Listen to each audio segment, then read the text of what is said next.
Hey, what's up everybody? My name's Sam Parker, CEO of My Credit Guy Credit Restoration. And today I want to talk to you about an issue that is plaguing our country, and that's co-signing. See, this can affect somebody whether you're old or young, rich or poor. It doesn't matter, because at our hearts, I think all of us want to help people, okay? So what happens and what co-signing is that somebody goes and they try to get financed for something. Let's call it a car loan.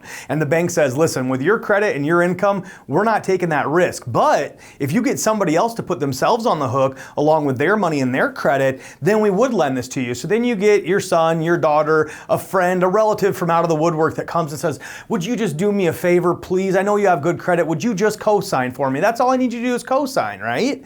Well, it's a lot more of a commitment than that. See, when you co-sign for somebody, what you're telling the bank is, if they don't pay it, I will. If they don't make the payment this month, you can call me and I'm gonna pony up and I'm gonna pay that. And if not, you are gonna end up with a late pay on your credit report. And the same thing can happen if it goes 60 days late, 90 days late. If that car now becomes a repossession and you didn't pay it because you thought you were only doing your friend a favor or your son or daughter a favor, now you have a repossession on your credit report that you owe on. So just know that when you sign on the dotted line, just because it's the second line and not the first, doesn't mean that you're not equally liable. It's not that you only owe 50% of it. It's not definitely that you were just doing them a favor and you don't owe any of it. You owe 100% of that debt. Okay? Now, here's what I know. People are still going to co-sign. So what can you do to try to avoid all of a sudden ending up with a late pay or a foreclosure or a repossession on your credit report? Since you're going to be equally liable anyway, you be the person on that first line, because the bank always contacts the person on the first line first or at all. Sometimes the second person doesn't even get notice.